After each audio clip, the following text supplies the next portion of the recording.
দালালের মিষ্টি কথা শুনে বিদেশে আসবেন, সারা জীবনের জন্য লাইফ শেষ। ঠিক আছে, ঋণ কইরা সুদে টাকা এনে কিস্তি উঠাইয়া বাপের জায়গা জমি বেচে বিদেশে আসবেন, দালালে বলবো আমি এটা দিয়ে দিব, ওইটা কাজ দিয়ে দিব, এগুলো ভুল ভাই। আর কিছু কথা আমি বলতে চাইতেছি, যারা সৌদি আরবে নতুন আসেন, ঠিক আছে, যারা নতুন আসেন চিন্তা করবেন না, ঠিক আছে, শুধু যারা কাজ জানেন, ঠিক আছে, যারা কাজ জানেন ভাষাটা শেখার চেষ্টা করবেন। ভাষা শিখলে মানে কাজের জন্য কোনো চিন্তাই করেন না।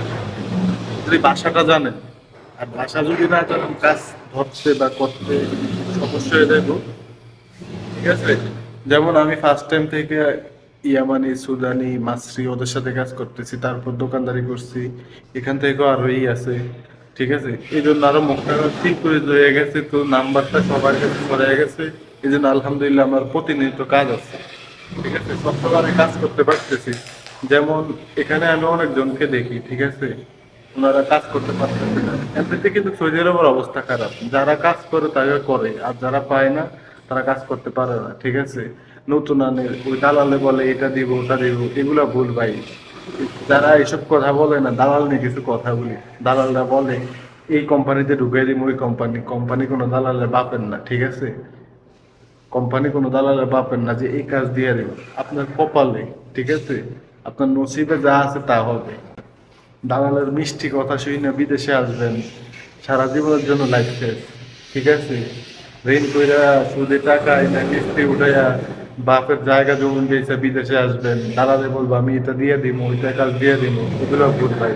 আর যারাই বিদেশে আসেন না কেন, ঠিক আছে, প্রবাসে যারাই আসবেন চেষ্টা করবেন আপনার আগে যে কোনো হাতের কাজ, যে কোনো একটা, আমি বলি না যে ইলেকট্রিক কাজ করেন, বলি না যে পাইপিংয়ের কাজ শিখে আসেন, ঠিক আছে, বলি না যে ক্যামেরা, যে কোনো একটা কাজ শিখে আসেন, আসলে এটার জন্য ভালো। কেন ভালোটা কেন সেটাও বলি। যেমন আপনি যদি কোনো কোম্পানিতে চাকরি করেন, সর্বোচ্চ 1500 থেকে 2000 টাকা দিব।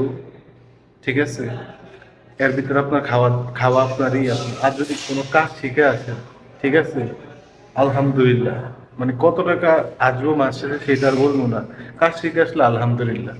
ঠিক আছে, আমিও কিন্তু 2000 টাকা স্যালারি কাজ করছি, তারপর আমি বাইরে কাজ করে আমি বাসাটা দরকার ছিল, এখন আমি সবকিছু মোটামুটি চলার মতো ভাষা আমার জানা আছে।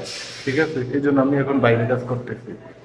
এই প্রতিনিয়ত যেমন আমি তার ওই যেমন দিন হাজিরাতে কাজ করি না আমি, মানে হাজিরা কাজ আমার একবারে সকালে যাবো বিকালে আসবো, এগুলো আমি না, আমি করি ছুটা কাজ। ঠিক আছে, এই জন্য ফোন দিলে আমার এটা লাগান লাগবে, গেলে 150 টাকা, 200 টাকা, 100 টাকা, যার থেকে যেমন এরকম দৈনিক 2-3টা কাজ করা যায়। ঠিক আছে, তো এই জন্য আমি এইসব কাজ মেনটেন্যান্স কাজগুলো বেশি করি, এমনিতে হাজিরা কাজ করি না, কারণ হাজিরা কাজ সকালে যেমন বিকালে আসবো 200 টাকা দিব। এমন দিন আছে 500 টাকা কামাই, 700 টাকা কামাই। ঠিক আছে, এমন দিন আছে 100 টাকা কামাই। তো অনেক মানে অনেকবার হিসাব করে আমি দেখছি ছুটা কাজে ভালো, হাজিরা থেকে ছুটা কাজে ভালো। ঠিক আছে, কাজ থাকলে তো আমার কাজ আছে, আমি ওই হিসাবে হাজিরা কাজ করি না। আপনাদের তো আলহামদুলিল্লাহ ভালো আছে, তো এটাই মাথায় রাখবেন, দালালের কথা শুনে বিদেশ আসা যাইব না। ঠিক আছে, ওকে ভাই, ঠিক আছে, ভালো থাকেন সবাই, ভিডিওটা বেশি বেশি শেয়ার করবেন।